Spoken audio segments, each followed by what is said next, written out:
Hey guys, this is day 2 of our 31-day trek through the book of Proverbs. So I hope this finds you doing well. To all my children, I love you and I pray God's best for you today. Today is Wednesday, so I pray for Andy today in a special way.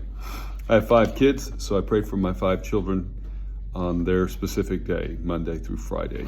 So Proverbs chapter 2 is where we're getting into, and it's cool because there's a transition verse that we're going to get to in verses 10 and 11. It takes the introduction and it transitions into an application per se of these words of wisdom. So for the introduction, I want to read verses 1 through 5 and just throw out a couple of thoughts to you from there, and then introduce the transition in verses 10 and 11 and let you have at it and study Proverbs chapter 2 on your own.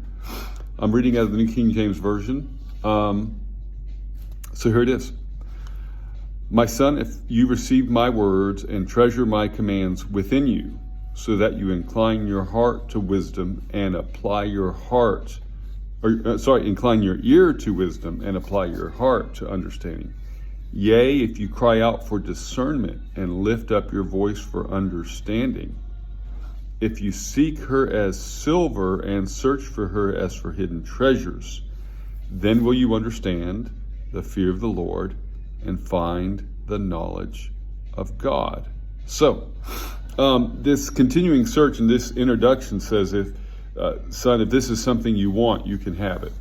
But it's not going to come easy. You're going to have to pay good attention, take good notes, treasure it inside your own soul and spirit, let it mature and marinate, and then it will manifest. How does that sound? Mature, marinate to manifestation.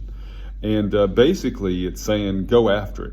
Go get the wisdom. It's available. I'm speaking it to you. You're going to see it as you travel along. If you listen well, you're going to be able to hear the voice of wisdom. It's going to speak to you. I like verse 4. It says, if you seek for her as silver and search for her as for hidden treasures. That hidden treasures part was fun for me because there's an effort and energy and an excitement in the mystery of finding a hidden treasure. You've got the map, and you're searching and you're looking at the clues and going, and you're figuring these things out. And then when you get the hidden treasure, there's an added value to any hidden treasure when you have to literally work for it and overcome obstacles and decipher the map per se. I'm reminded of the Count of Monte Cristo. As you kids know, that's one of my favorites with Jim Caviezel, not the old version, but the, I guess, newer version, late 90s, I think. But he's in prison. He meets another prisoner in unique circumstances. That other prisoner is helping him, teaching him, instructing him in a lot of different ways, intellectually, physically, and other ways, preparing him for freedom from this prison. As he dies, he reveals to Jim Caviezel's character that he has a map to a treasure when he was a soldier and where it's been buried. So when Jim, spoiler alert, but when Jim escapes, Jim Caviezel's character escapes, he takes this map and finds and the treasure is beyond what he imagined it would be. I find that to be true about wisdom. When we've worked really hard and searched for wisdom, like it says in verse 4, we get this greater blessing than we ever imagined we would find at the end of the hunt. So I encourage you, children, to continue to seek wisdom and hunt for it as for hidden treasure. Let's look at the first part, though, because this is interesting, and then we'll move on to the transition and be done for the day. And then I'll, of course, read chapter 2 and share with me what you're finding as well. I'd love to hear your take on all these things, right? But it says, if you seek her as silver. The reason I think that's interesting is because it doesn't say if you seek her as gold. Now, gold is a more valuable commodity. I believe it probably has been for a very long time. It's had a greater value than silver. In fact, the price goes up all the time on gold. So just an off thought, but if you children want to invest, I encourage you to invest in hard currency, in gold and silver. But it says if you seek for her as silver. So in case you didn't know, silver in the realm of metal, each metal has a different meaning behind it, like a spiritual meaning attached to each metal. And silver is the metal of redemption.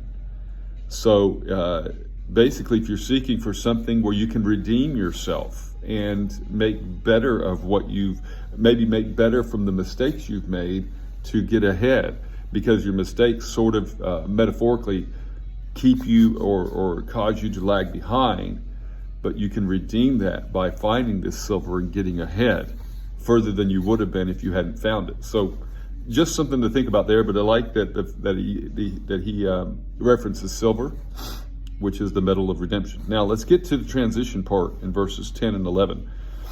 When wisdom enters your heart, verse 10, and knowledge is pleasant to your soul, discretion will preserve you, understanding will keep you, verse 12, first two words, to deliver.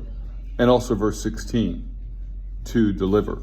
So the two words I want to place together for you in this transition verse is, when you get this, you get a discretion that brings deliverance, right? You start to see things that keep you from becoming or doing things that you would need to be delivered from. Like it's a deterrent. It detours you away from wrong and into the path of righteousness. And so this discretion brings deliverance. So I just thought I'd share that with you too. I'm looking forward to tomorrow. I've already read ahead. Shame on me, I guess, sort of, but I've already read ahead. I had some information about the word keep, but I encourage you, children, look up the word keep in the online etymology dictionary. In my notes and all my journals, you'll find the reference OED, and that's what I'm referring to, the online etymology dictionary, because it's a dictionary that takes you back to the very beginning of the word, where it was found, whether it's the Latin, the Old English, the German, the whatever, and then it shows you the progression of the word through the different stages of the evolution of English. So use that as a tool as well. All right. It's been a pleasure. I love you guys. Have a great day.